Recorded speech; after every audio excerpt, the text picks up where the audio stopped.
Good afternoon. I would like to call our school board meeting to order today. It's a special call board meeting, specifically to address some issues with the superintendent search. Before we get started, I wanted to request that we all stand and have a moment of silence in memory of Miss Maria Hernandez, who passed away recently. She's one of our employees, Mulberry High School. Just for a minute, please.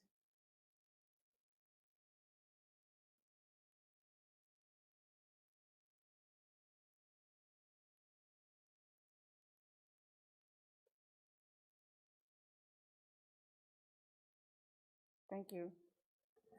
And now, if you would remain standing, and Ms. Reynolds will be doing our prayer and also leading us with the Pledge of Allegiance.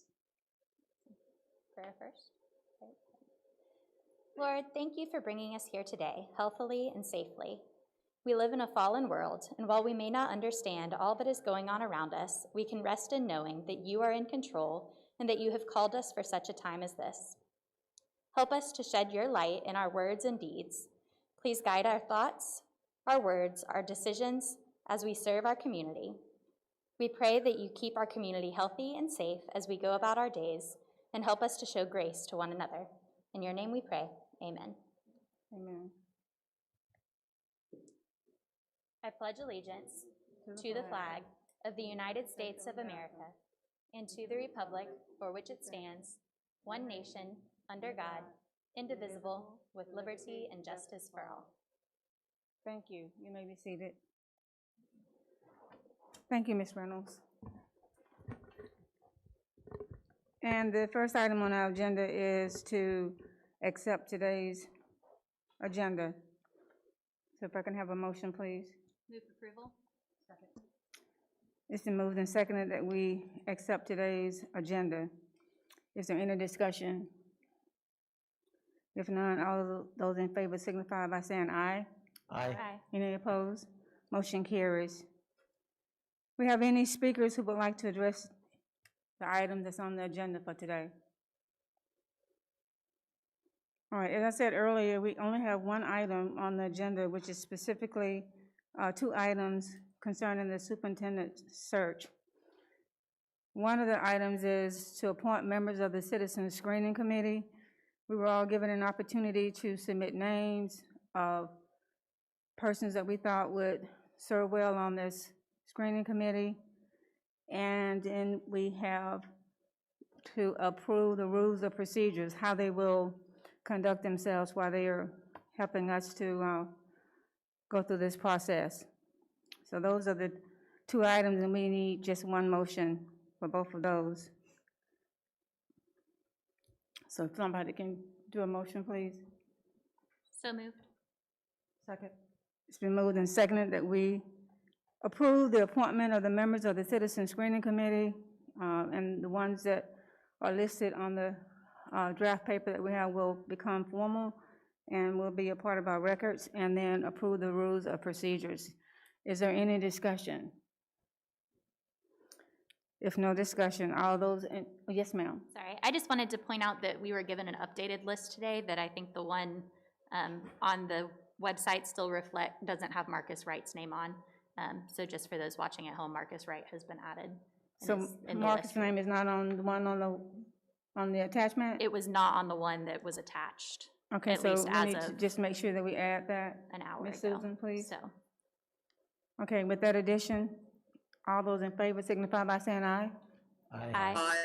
Any opposed? Motion carries. And I failed to mention, and excuse me for that, that Ms. Fortney is on Zoom today, and that Ms. Cunningham is not here today. She was not able to make the meeting, and nor is Superintendent Byrd. So I apologize for that. All right, so we've done that. And now we'll go to board members' reports. Mr. Allen, you have anything to report today? Yeah, I've got a couple things. First of all, I just wanted to give a big shout of praise to Superintendent Byrd, her staff, our teachers, and this is a big celebratory for our students. I know when I looked, first of all, sitting in this position, one of the first things in the documents that I read was our strategic plan. And to note the progress that we've made in regards to our graduation rates. So we know that that's been on the rise by 14.7 percentage points, basically. So I think that's a huge accomplishment that I just wanted to give a shout out to. I know our PR department posted some information on that, but I just wanted to reinforce that is a huge celebratory moment for our leader and for everybody serving in our district. I know we have a big day coming up as well on Monday. We're celebrating Martin Luther King, and within our community here in Lakeland, we've got so many things going on, but I wanted to give an invite as well to the joinery. We have an event that's starting at 10:30. It's called Brunch and Build. Would love for anybody that's interested to come out and hang out for the day. I think it wraps up around 3 o'clock with the screening of Martin Luther King's I Have a Dream speech. I've been teaching the classroom now for 15 years, and pretty much every semester, at the very beginning of the class, I screen that speech, and it's a very moving speech, and continues to move me. So those are just some of my brief comments. Thank you. Thank you, Mr. Allen. Ms. Fortney? Hi, thank you, Ms. Fields. I'd like to talk about that graduation rate a little bit. We have to remember under the stress that our staff and students were under for that number, and I believe we extended lots of grace and lots of mercy and to make that number happen. Speaking of which, we have the Central Florida School Board Association has been meeting Zoom, and as I mentioned earlier, referenced Jacob, Chancellor Olivia. I asked this specific question. I'm not going to read it word for word, but basically I ask with the obvious inconsistent instruction and the stress that staff and students have undergone with COVID, health concerns, finding substitutes, wouldn't it be best to cancel the FSA and attach those to school grades that I already totally disagree with, and to put that money into the social and mental health services that our students and staff so desperately need? And he gave me a glimmer of hope. He said that the DOE was in fact mulling statistics around, et cetera. So I did not get a shut door, which I thank him for. So I just encourage people to keep up public pressure as far as this test and punish system that our public schools have to endure. And to the Mulberry community, I'm deeply, deeply sorry. And to our people that show up every day, be it in an ER room or in a classroom, I have nothing but respect, and please be safe. Thank you. Thank you, Ms. Fortney. Ms. Reynolds? Thank you, Ms. Fields. I just want to highlight some of the innovative things going on in our community. We talk about it all the time, but we have a community who continues to look for ways to serve.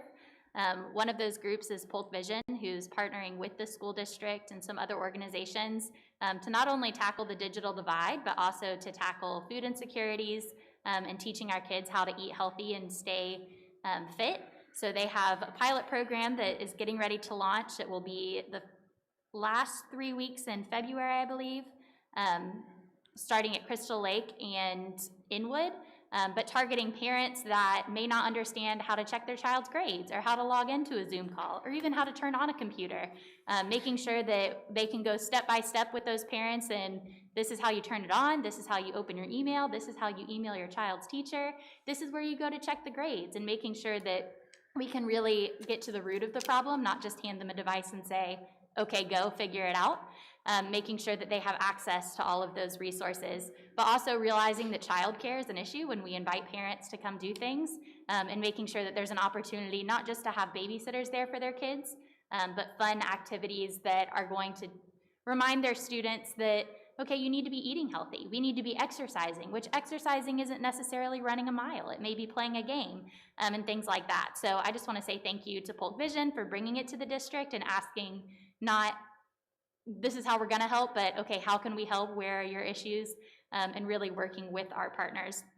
The second group I want to highlight is the Key Club at Lakeland High School. I had one of their students contact me over Christmas break, which is when they're supposed to be off, to say, hey, our members have really been thinking about it. We saw on the board meeting that we have all of these virtual students that are struggling and we want to help.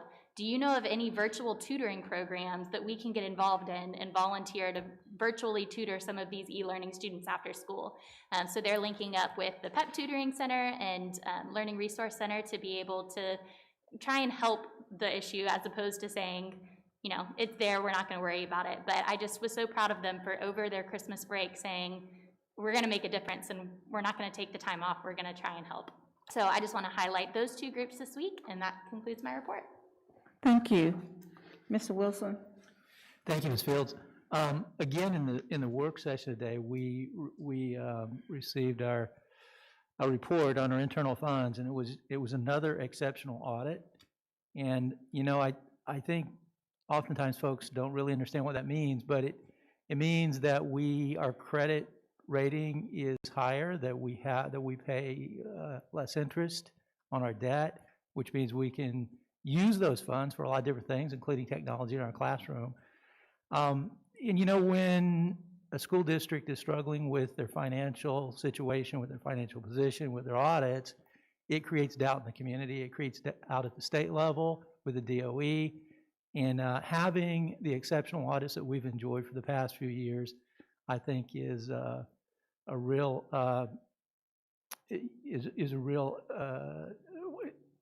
remarkable thing for our community. It ensures that the folks have confidence in us and our ability to manage our resources, to manage our financial situation. So I just want to commend the superintendent, our accounting department. I want to commend our audit department, Ms. Matthews, our principals, and most importantly, the administrative assistants in the school systems that are handling those funds and making sure that they're being recorded and reported correctly. So I think that's a remarkable accomplishment, and I just wanted to say congratulations and thank you to everyone who makes that happen. And that concludes my report. Thank you, Mr. Wilson. Ms. Miller? Thank you, Mrs. Fields. I do want to mention, not only did we lose Mrs. Hernandez, we had another staff member the day after Christmas. Ms. Cheryl Devane was a very devoted paraprofessional at Auburndale High School who worked for us for many, many years. She passed away unexpectedly December 26th. I met with her family. Her sister-in-law worked for our district for a number of years. The whole family very dedicated to the education in Polk County. So I just want to say that we are thinking of them at their time of loss, along with other people in our district who are going through those things during the strange times we live in. I want to encourage the staff and community to reach out to your delegation. I've been meeting with our delegation. They're very responsive. I have a new senator on my side of Polk County. I look forward to meeting Senator Burgess, but talking to the delegation about our legislative priorities that we passed, I did get a quick print of them. I know that might have not been out yet. That's coming out very soon.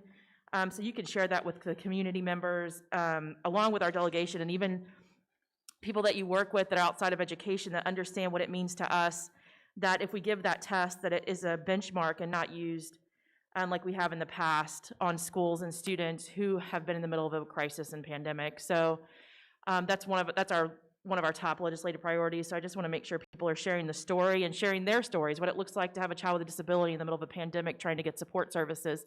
The stories are very important, so I encourage our community to keep reaching out to people and telling those stories. The community, the things that are planned in the upcoming months, and the way that we're moving around to do them to meet the safety needs of students and families. I just want to say I appreciate staff who are working over and beyond to make that happen, and I look forward to attending things as I'm available and as we're able to hold them. With the COVID numbers going up, some things have changed, and we're definitely going to do more virtual meetings and those things. I did get to do the onboarding with Polk Vision. I was very excited to learn about their committees. Their commitment to the behavioral health of citizens in Polk County is very important, and I think we should continue to work with them very closely, because behavioral health for this district is very much a priority, much like it is in the community. So I look forward to doing more with that. That's the end of my report. Thank you very much. Thank you. I just wanted to personally thank the 36 people that have agreed to serve on our citizen screening committee. They're going to be busy doing a lot of hard work over the next few months. I wanted to make the community aware of the dates, and I'm sure that our public relations department will be publicizing this as well. The first meeting will be on the 28th of this month. The second meeting will be on the 11th of February, and the final meeting will be on the 18th of February. It's also my understanding is that these meetings are open to the public, so if anybody would like to come and sit and listen in, they're more than welcome to do so. There will also be community meetings or virtual meetings, so that as we get to the finalists, you can have input in that sense as well. So there will be many opportunities for the community to be involved, because we want everybody's input as best we can. And I wanted to thank all of the employees of the school district for a very tough 2020. And we're hoping and praying that 2021 will be much better. And Ms. Fortney talked about the difficulties of the kids that are, I believe she did, and if she didn't, I'm going to talk about the kids and the teachers and the staff that's dealing with online learning and how difficult that is, as well as the students that are in the classroom. There's a lot of anxiety and stress because nobody knows where we're going and how we're going to get there. But we are believing that with this vaccine becoming more readily available, that we're going to see some positive results and things are going to get better for us in 2021. So we can't thank our staff and our students and their families enough for their hard work over the last year and what we have already started looking towards in 2021. And I wanted to congratulate a young lady who's a student at Rochelle School of the Arts. Her name is Evangeline Raniola. I think I pronounced her last name correctly. She has been selected as our 2020 Art in the Capital competition winner. She's a student at Rochelle School of the Arts.